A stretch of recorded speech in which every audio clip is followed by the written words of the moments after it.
Hello and welcome to the AI Governance and Data Security Show, hosted by Nikki Chappell and Ryan John Murphy. your go-to source for practical insights on securing Microsoft 365 and Gen AI. In each episode, we're joined by Microsoft experts, MVPs, and industry leaders. If you want to understand what it really takes to secure AI, You're in the right place. let's get started. Hello, everybody, and welcome back to another episode. My name is Ryan John Murphy. I'm a former Microsoft MVP in security and now work for Microsoft as a data security. Yes, also a data security champion inside of Microsoft. And as always, it's good to have you. And as you can see, I'm joined by Nikki. Nikki, how's it going? Hi, everyone. Welcome to the show. So I'm Nikki Chappell. I'm a Microsoft MVP in Microsoft 365 and security, and I specialize in everything to do with Microsoft Purview. And today we'd like to welcome you to Mightily from Microsoft. Welcome to our show. Thank you, Ryan and Nikki. Really excited to be here. Yeah, appreciate it, mightily. I know we've been talking behind the scenes and we've got loads of exciting things going on here at Microsoft when it comes to Purview. More predominantly, everybody's talking about secure AI, shadow AI. What's in Purview? How can we understand it? What's coming down the line? And I know you've got some exciting talk tracks to go through today. Absolutely, Ryan. I think, I've been on the Purview journey, now leading the engineering and product teams around data security and specifically, really building within M365, but also across. I would say like the top of mind for people is how can they secure and govern their data with Purview in this age of AI. So that's kind of what we're really excited to talk about today. Yeah, for sure. And Nikki, you and I talk about this a lot, right? And I'm sure we talk about our customers with it a lot. And I'm sure, Maitele, given your position at Microsoft, you're talking to lots of customers, partners, even some of those integrated vendors from an SDK perspective. What what do you think at this moment in time is the most A, worrying and B, most exciting for customers based on what you've discussed with them, Maitele?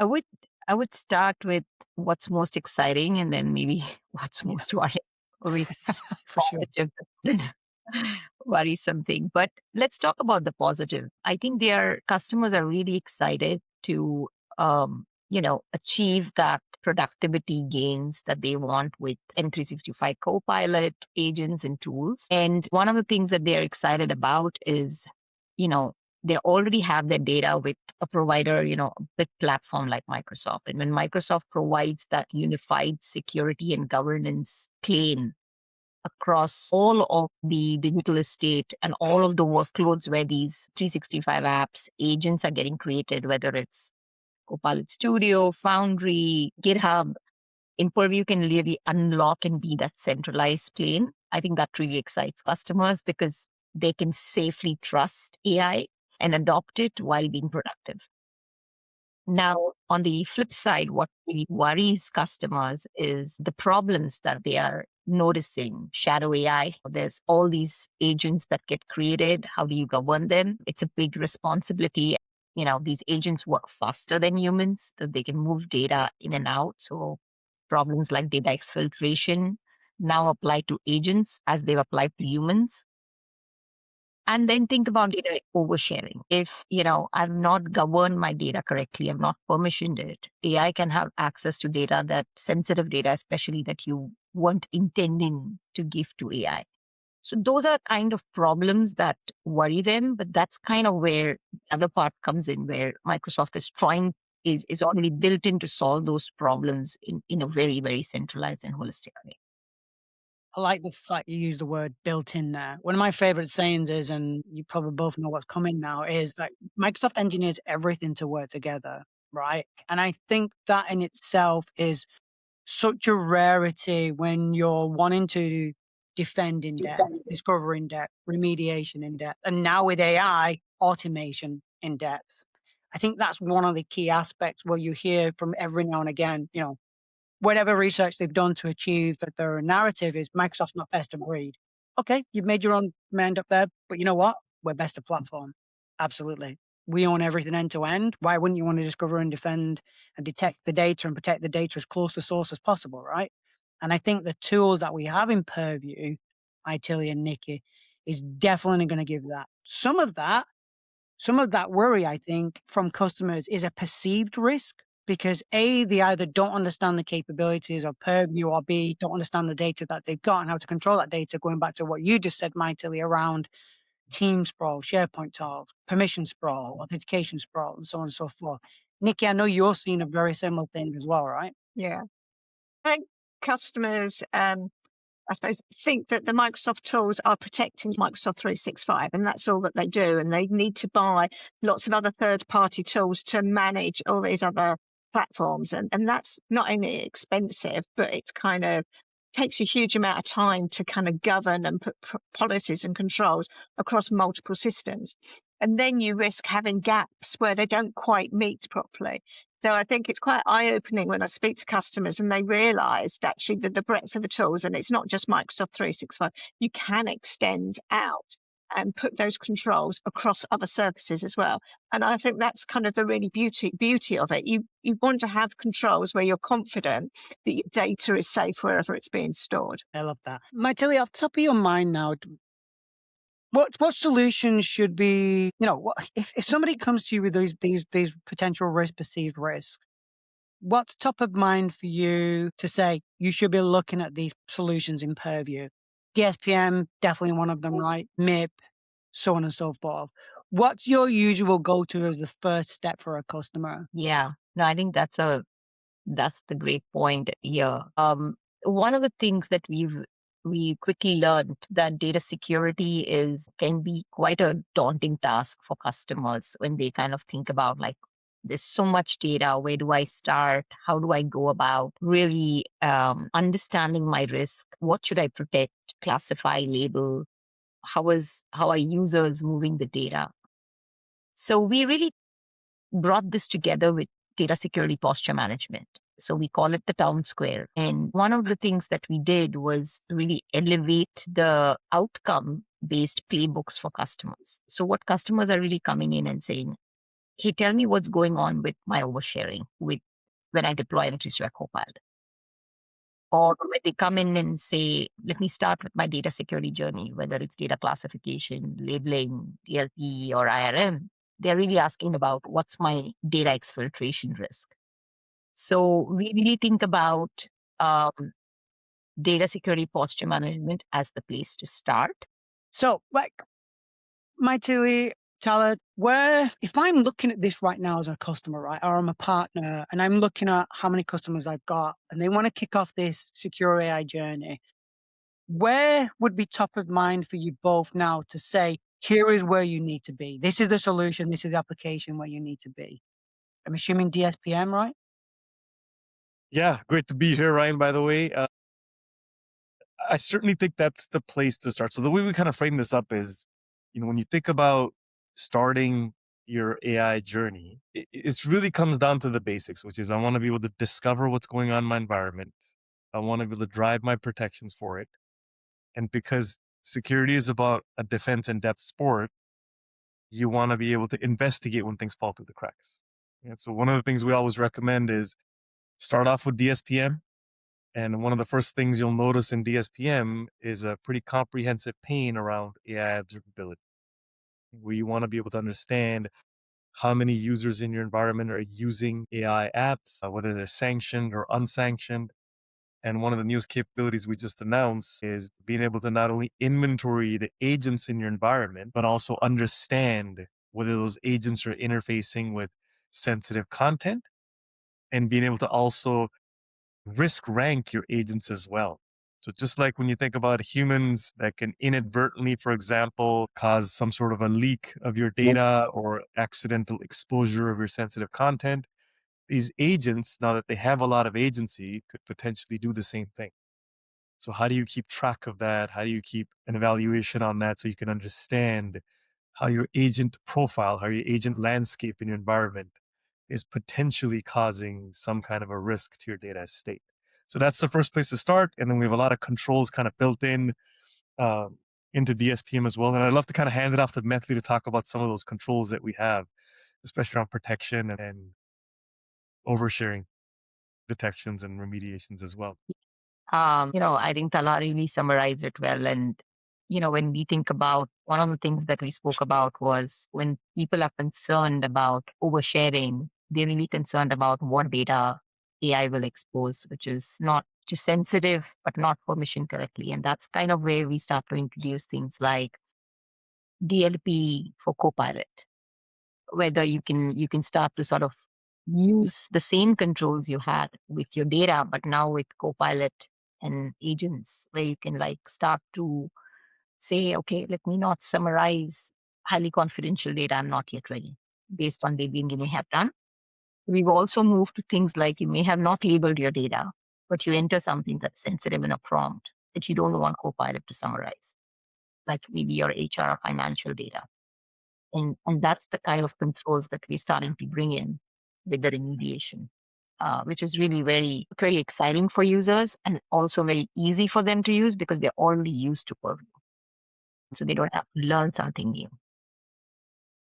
And even from my side, kind of seeing like if customers are aware of those two DLP elements in that workload, right? Straight away, confidence is applied. Okay, I've got some documentation that's labeled because I know it needs to be labeled because it's very sensitive MCI, IP data, whatever the case may be, however topical they want to make it. Straight into a DLP policy prevents Copilot and the agent from reasoning over that data, right? Also, like you're saying, my Tilly, is the fact that even if it's not labeled, even if it's just got that sensitive information type in it, right, or that classifier in it, whether that be one of the default ones or a custom one, which we always highly recommend you to build out so it maps back to the nature of your business and the organization and the data and so on and so forth. Again, straight away, I've got confidence. I can do a mass rollout of Copilot and said agent, but also ensure it's not reasoning over data I don't want it to reason over. What's not to like, right? I think the other thing that's good with the DLP policies is you don't have to go into that block status straight away and then cause disruption on the business. But the beauty is particularly with those, the one-click policies that you get in DSPM, they're in monitor-only mode. So you get that ability to see what is being overshared. So you can then, apply those risk-based controls and then move on to the blocks when you're ready. I love that you said that, Nikki. So I think that is a really important aspect to kind of acknowledge and reinforce with the customers, which is security has been and always will be this healthy tension between productivity and security. And one of the things you have to acknowledge with that is that the security controls that we build in are not only native into the productivity platform, but also progressive in nature.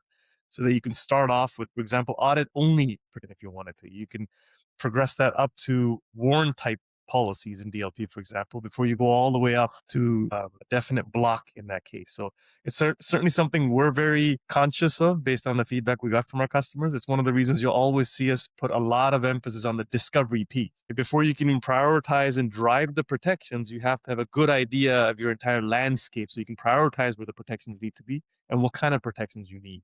So that's why we'll always have this little, drive discovery first, and then you can go into protection after. Yeah. I love the discoverability piece of it as well, right? Because I think one of the things I will always prioritize when I'm playing back DSPM or DSPM for AI, if anybody's using the classic version, is the ability that we don't care if it's first party, third party, procured, developed. If we've got some visibility within the Microsoft ecosystem, that's also in there as well, right? Time, talent, my tilde. We can also bring that telemetry in for you to have that visibility. Some of the customers that I've worked with over the last few months, one customer springs out to mind is like, I'm adamant nobody's using anything in my environment, right? From an AI perspective. We go in DSPM, we go into other AI apps, and hey presto, ChatGPT's in there, DeepSeek's in there, and so on and so forth. And he's like, dude, I never knew this was in here. So it's good to surface that, but it's a bit of a shock for the customer to see that. But that's what I love about it. It's there for that purpose. Yeah, I would say that our intent is all about building trust. And with the observability, it's more about the transparency, especially because this is such a new tool and space for users. It's not like people are maliciously trying to do something, even inadvertently, they might be going to sort of using third-party AI tools, which their compliance does not allow for, but they are unaware of. So that's where I think a lot of the work that we've done to expand our observability beyond just our digital estate and our own apps to third-party apps really brings that spotlight into what's your overall risk that you might be, and like how do you then want to go and tune your protections but also your organization policies, which is sort of a big role that we play holistically for customers.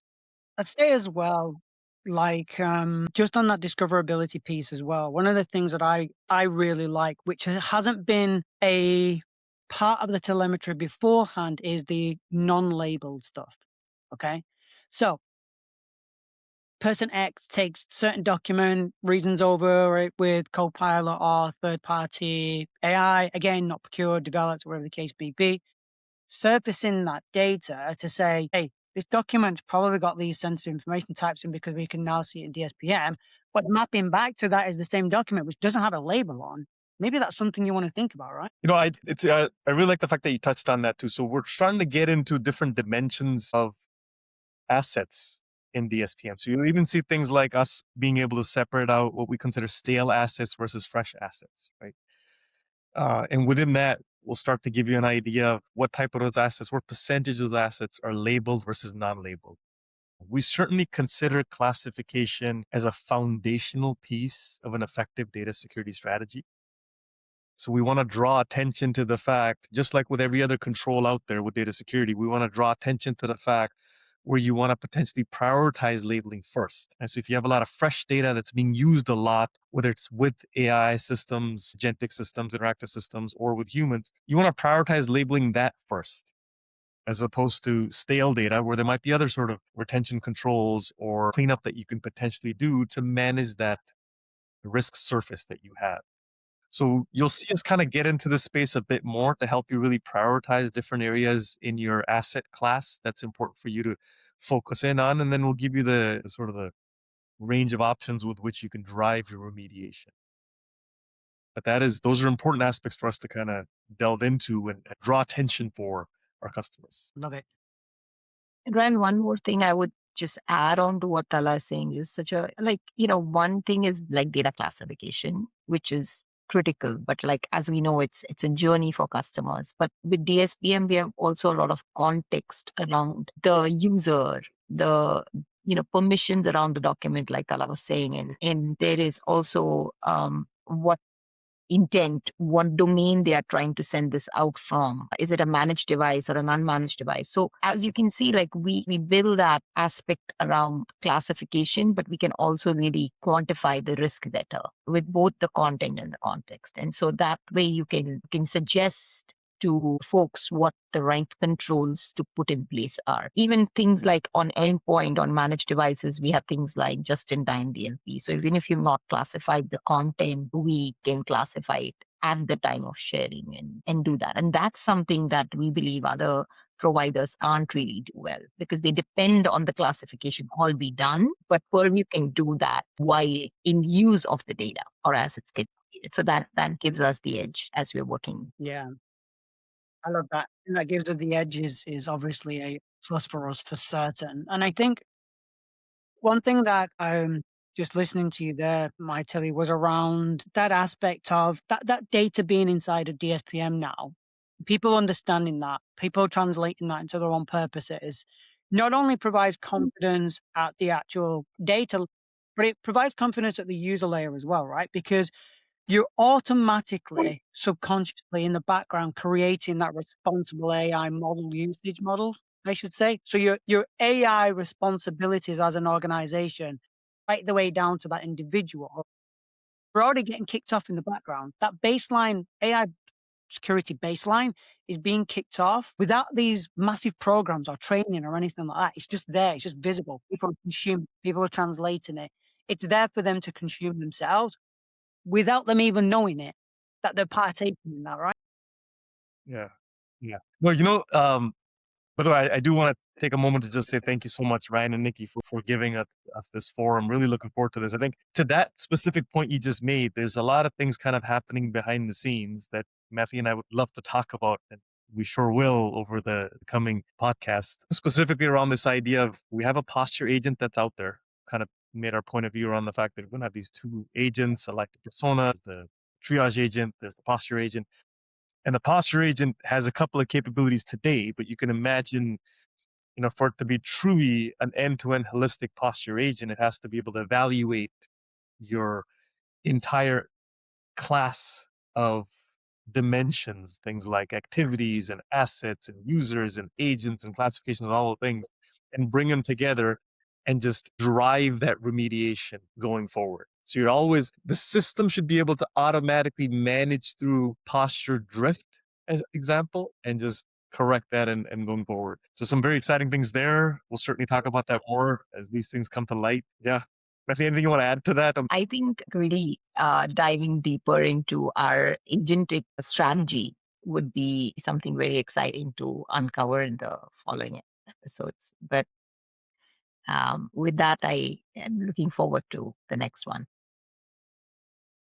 So Nikki and I, and we love anything from yourselves, specifically the positions that you both hold in Purview.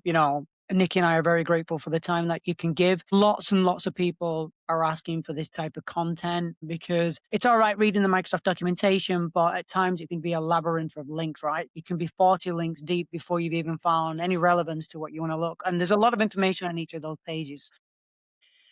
Definitely looking forward to some of the stuff that's coming down the line. Tyler, I know you've dropped a couple of hints when I've been talking to customers, but I'll leave the talk track to you, and we'll be kicking off the podcast again with some more content, more guests, more demos, and hopefully we can get Tyler and Matilda back to do some scenario-based, topical-based types of demos as well. Thanks for joining us both, Nikki. Good to see you again. Thanks for joining us on the AI Governance and Data Security Show. Subscribe for more real-world insights from Microsoft experts and the wider community. As we continue to explore what it really takes to secure AI and govern data. See you in the next episode.